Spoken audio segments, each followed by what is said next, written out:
Sebelum menjadi negara Turki modern, dulu wilayah ini pernah menjadi pusat sebuah kekaisaran yang sangat besar. Inilah Kekaisaran Ottoman. Pada masa kejayaannya, kekaisaran ini menguasai wilayah yang sangat luas di Timur Tengah, Afrika Utara, dan Eropa. Kekaisaran ini bertahan lebih dari 600 tahun sebelum akhirnya runtuh dan digantikan oleh Republik Turki pada tahun 1923. Namun, Kekaisaran Ottoman pada awalnya bukanlah sebuah kekaisaran besar. Kekaisaran ini awalnya hanya berupa wilayah kecil di Anatolia, yang sekarang menjadi bagian utama dari wilayah Turki. Untuk memahami bagaimana kekaisaran ini terbentuk, kita harus kembali ke bangsa Turkik. Bangsa Turkik terdiri dari banyak kelompok yang memiliki bahasa dan budaya yang saling berhubungan. Pada zaman kuno, beberapa dari mereka tinggal di padang rumput luas di Asia Tengah dan Asia Dalam. Selama berabad-abad, ada kelompok-kelompok yang bermigrasi lebih jauh ke barat. Beberapa menetap di dekat Laut Kaspia dan Laut Aral. Di antara yang paling penting dari mereka adalah bangsa Turk-Oghuz. Dari kelompok ini berasal keluarga Seljuk. Nama ini diambil dari Seljuk, seorang pemimpin suku yang memisahkan diri dari kelompok lamanya dan membangun kekuasaannya sendiri. Anak-anak dan cucunya yang memperluas wilayah mereka. Akhirnya berdirilah Kekaisaran Seljuk. Saat mereka memperluas wilayah ke Persia, yang sekarang menjadi bagian dari Iran, budaya Persia dan cara pemerintahan mereka sangat berpengaruh bagi mereka, dan mereka juga menerima Islam. Pada abad ke-11, Seljuk menjadi salah satu kekuatan terkuat di wilayah tersebut. Di sebelah barat wilayah mereka terdapat Kekaisaran Bizantium. Kekaisaran Bizantium adalah bagian timur dari bekas Kekaisaran Romawi, dan ibu kotanya adalah Konstantinopel, kota yang sekarang disebut Istanbul. Perlahan-lahan, Seljuk dan Bizantium mulai berselisih karena keduanya ingin menguasai Anatolia. Pada tahun 1071, mereka bertemu dalam pertempuran Mansikert. Tentara Seljuk dipimpin oleh Sultan Alp Arslan. Sementara itu, tentara Bizantium dipimpin oleh Kaisar Romanus IV. Kaisar Bizantium kalah dan ditawan oleh Seljuk. Seljuk tidak langsung menguasai seluruh Anatolia hanya karena satu pertempuran. Namun, karena mereka berhasil mengalahkan Kaisar Bizantium, pemerintahan mereka menjadi lemah. Hal ini membuka lebih banyak wilayah Anatolia. Akibatnya, para pejuang Turkik dan keluarga mereka bisa masuk. Dan pada akhirnya, Kesultanan Rum pun terbentuk di Anatolia. Kata Rum merujuk pada wilayah bekas Kekaisaran Romawi atau Bizantium. Ini adalah sebuah negara yang dipimpin oleh Turki Seljuk dan berbasis di Anatolia. Namun, ketika memasuki abad ke-13, Kesultanan Rum mulai melemah karena masalah internal dan invasi Mongol. Ketika kekuatan mereka menurun, Anatolia pun terpecah menjadi banyak wilayah kecil yang disebut beylik. Beylik adalah sebuah wilayah kecil yang dipimpin oleh seorang bey atau pemimpin lokal.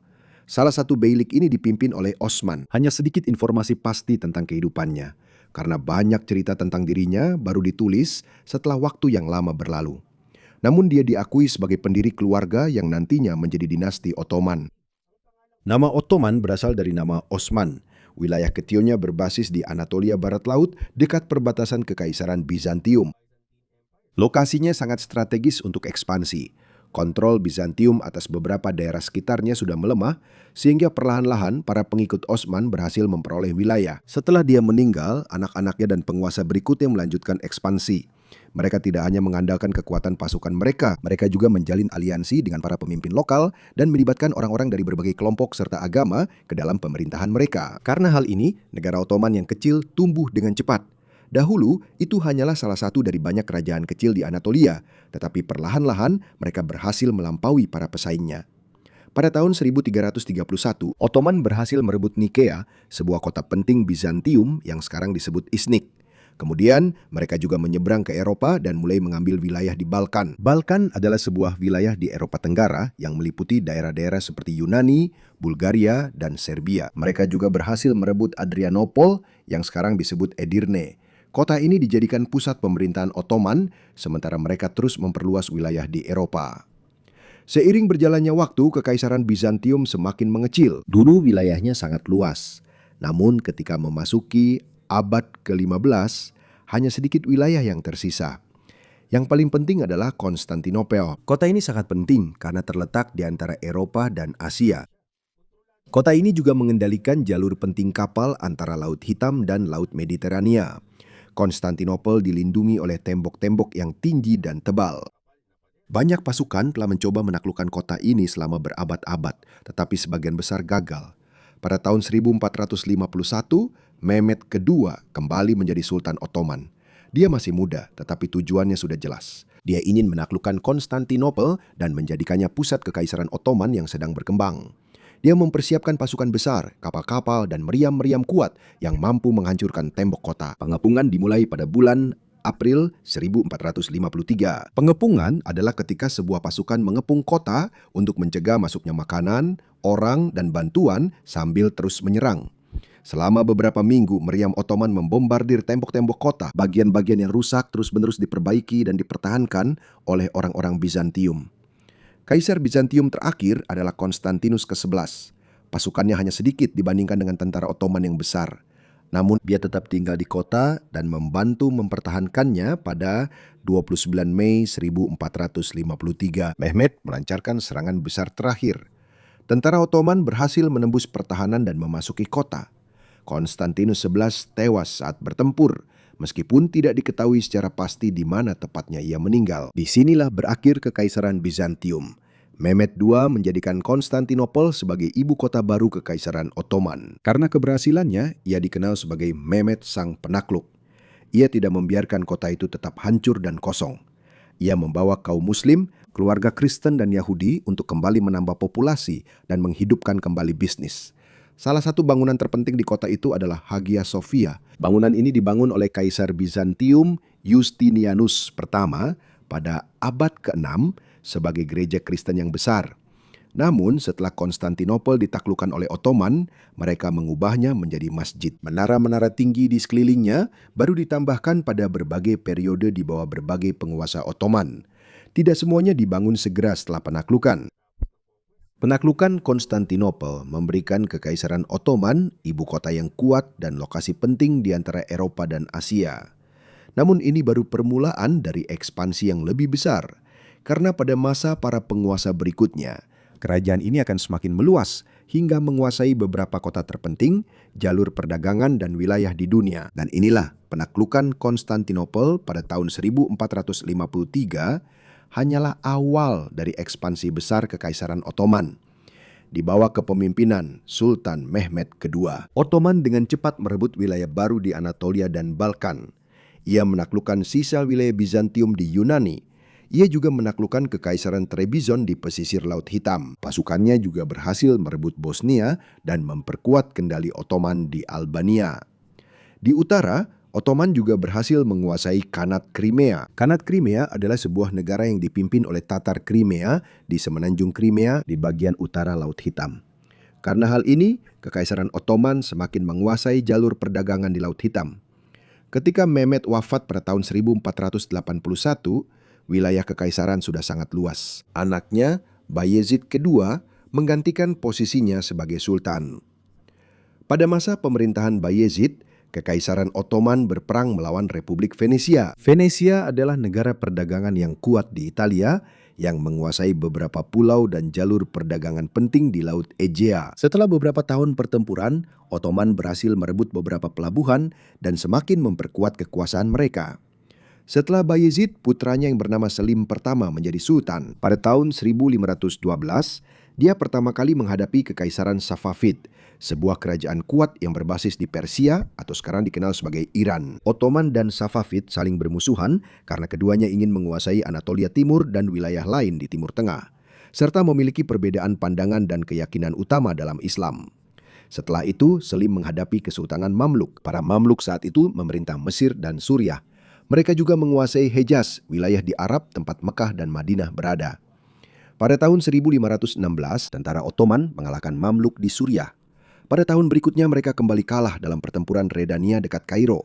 Karena itu Suriah, Mesir, dan Hejaz berada di bawah Kekaisaran Ottoman. Penguasaan wilayah-wilayah ini memberikan Ottoman wilayah yang lebih luas, lebih banyak kekayaan, dan kendali atas jalur perdagangan penting.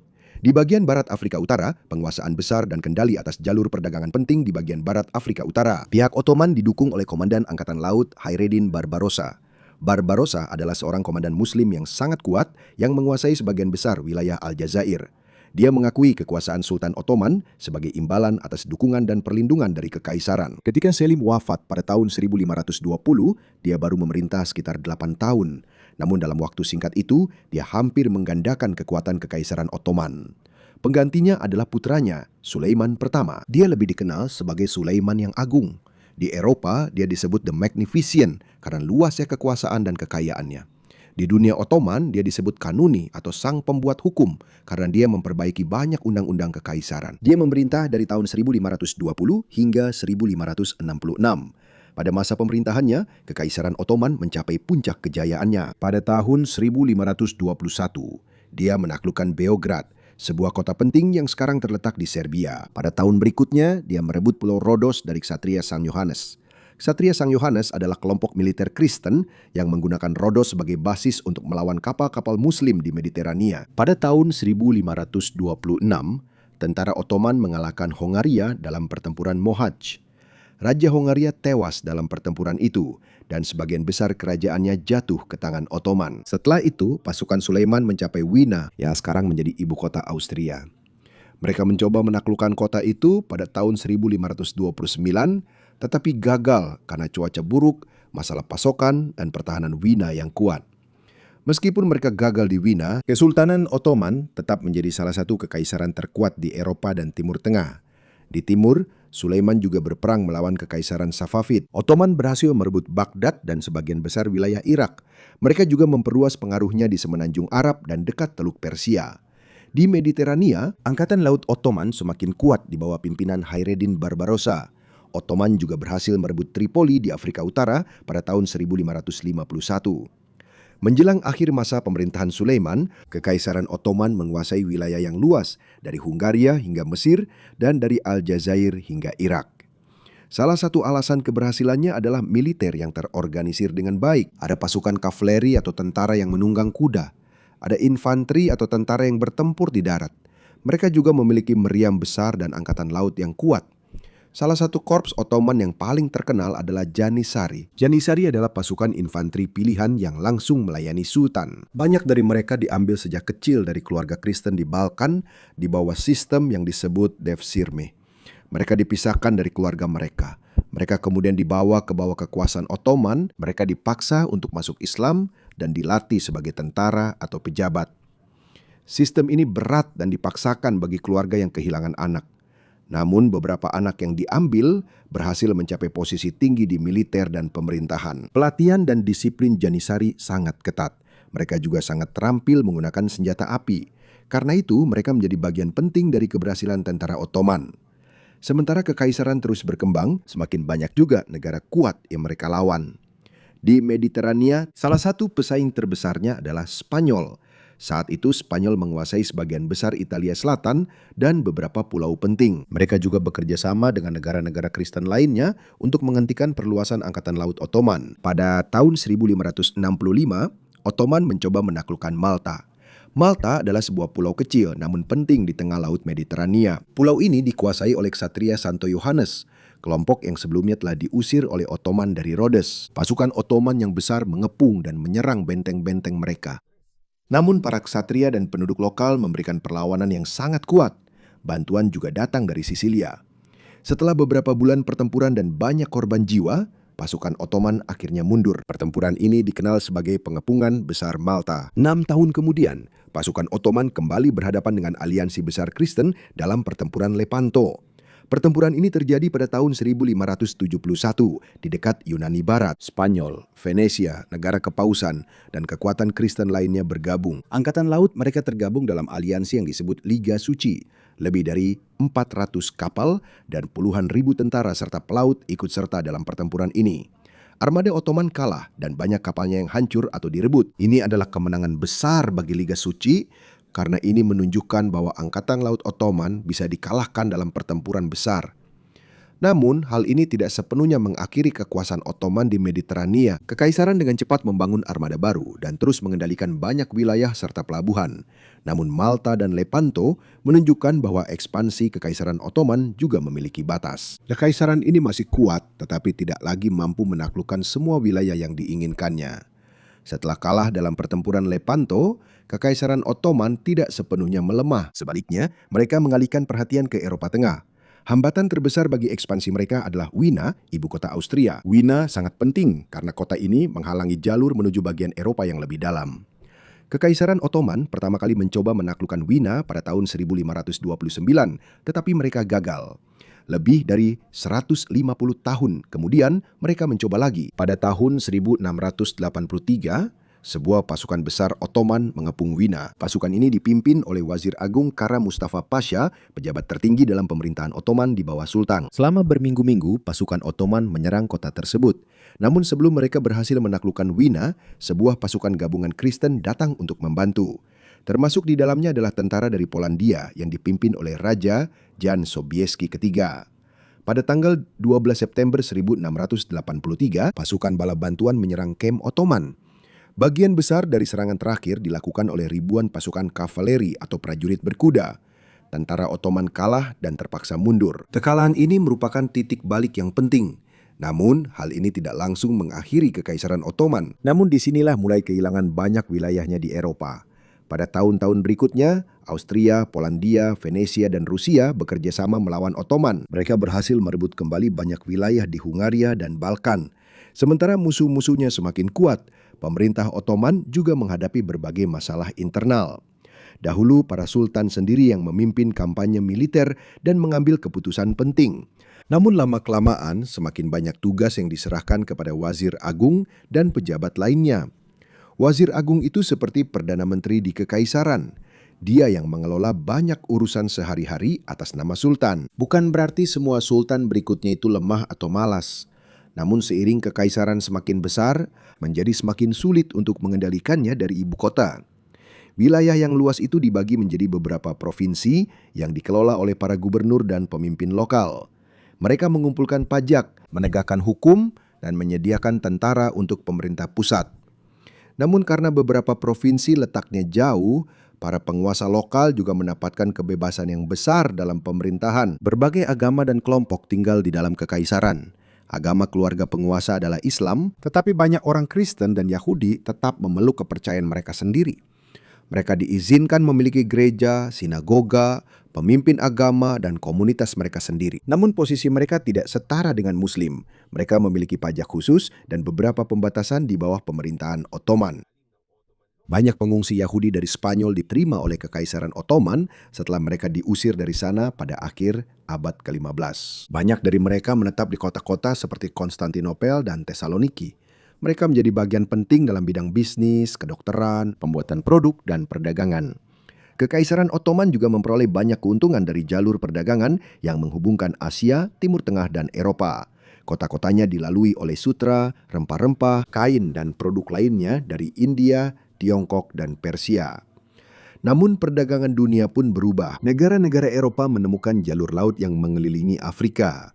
Perdagangan di Samudra Atlantik juga meningkat setelah mereka menjajah wilayah di Amerika. Karena hal ini, lebih banyak kapal tidak lagi harus melewati jalur perdagangan lama yang dikendalikan oleh Ottoman. Perdagangan di Kekaisaran tidak sepenuhnya hilang, tetapi peran pentingnya sebagai jalur antara Asia dan Eropa berkurang.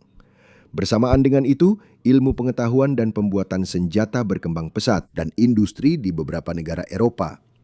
Ottoman juga mencoba menggunakan pengetahuan dan teknologi baru, namun perubahan seringkali berjalan lambat karena kekurangan dana. Penolakan dari beberapa kelompok berpengaruh dan masalah dalam pemerintahan. Karena hal ini, jarak antara Kekaisaran Ottoman dan para pesaingnya di Eropa semakin melebar secara perlahan. Rusia dan Austria menjadi ancaman yang semakin besar. Mereka merebut beberapa wilayah Ottoman di dekat Laut Hitam, Kaukasus, dan Balkan. Kaukasus adalah wilayah di antara Laut Hitam dan Laut Kaspia. Di Afrika Utara, para penguasa lokal masih tetap mengakui Sultan Ottoman. Namun, dalam hal pemerintahan yang sebenarnya, mereka lebih bebas untuk membuat keputusan sendiri. Ini termasuk para penguasa di Aljazair, Tunisia, Libya, dan Mesir. Jadi, ketika memasuki akhir abad ke-18, Kekaisaran Ottoman masih terlihat besar di peta. Namun kontrolnya atas semua wilayah itu sudah tidak sekuat dulu. Ketika memasuki abad ke-19, beberapa pemimpin Eropa menyebutnya sebagai orang sakit Eropa. Artinya mereka melihat kekaisaran ini melemah dan bisa mereka rebut wilayahnya. Salah satu pemberontakan besar pertama dimulai di Serbia pada tahun 1804. Serbia saat itu merupakan bagian dari Balkan yang dikuasai Ottoman. Orang-orang Serbia setempat memberontak karena penyalahgunaan kekuasaan oleh beberapa tentara Ottoman dan karena keinginan mereka untuk memiliki pemerintahan sendiri. Namun hal ini belum langsung membebaskan Serbia. Namun pemberontakan tersebut menunjukkan bahwa semakin banyak orang di Balkan yang siap berjuang untuk membebaskan diri dari kekuasaan Ottoman. Dan dalam tahun-tahun berikutnya, kekaisaran terus-menerus menghadapi pemberontakan, invasi, dan kehilangan wilayah yang semakin melemahkannya. Ketika memasuki abad ke-19, wilayah kekaisaran Ottoman terus-menerus berkurang. Pada tahun 1821, orang-orang Yunani memberontak melawan kekuasaan Ottoman. Mereka dibantu oleh Inggris, Perancis, dan Rusia yang juga memiliki kepentingan sendiri untuk melemahkan kekuasaan Ottoman di wilayah tersebut. Setelah beberapa tahun perang, Yunani diakui sebagai negara merdeka pada tahun 1830. Hanya beberapa bulan kemudian, Perancis menyerang Aljazair. Karena hal ini, kekaisaran Ottoman benar-benar kehilangan kendali atas wilayah tersebut dan dimulailah penjajahan panjang Perancis di Aljazair. Saat itu Rusia juga semakin kuat dan ingin memperluas pengaruhnya di dekat Laut Hitam. Namun Inggris dan Perancis tidak ingin kekaisaran Ottoman benar-benar runtuh karena mereka khawatir Rusia akan menjadi terlalu kuat. Jadi, pada Perang Crimea, dari tahun 1853 hingga 1856, mereka berpihak pada Ottoman melawan Rusia. Pihak mereka menang, tetapi kemenangan itu hanya sementara menahan kemunduran kekaisaran. Dalam dekade-dekade berikutnya, wilayah-wilayah di Balkan semakin merdeka, termasuk diantaranya Serbia, Rumania, Bulgaria, dan Montenegro. Pada awal abad ke-20, Italia berhasil merebut Libya. Albania juga menjadi negara merdeka. Sementara itu wilayah-wilayah ini lepas dari kekuasaan Ottoman, hampir semua wilayah yang tersisa di Balkan hilang dari kekuasaan mereka. Karena terus mengalami kekalahan, banyak perwira muda dan intelektual yang menuntut perubahan dalam pemerintahan. Di antara mereka ada kelompok yang dikenal sebagai Turki Muda.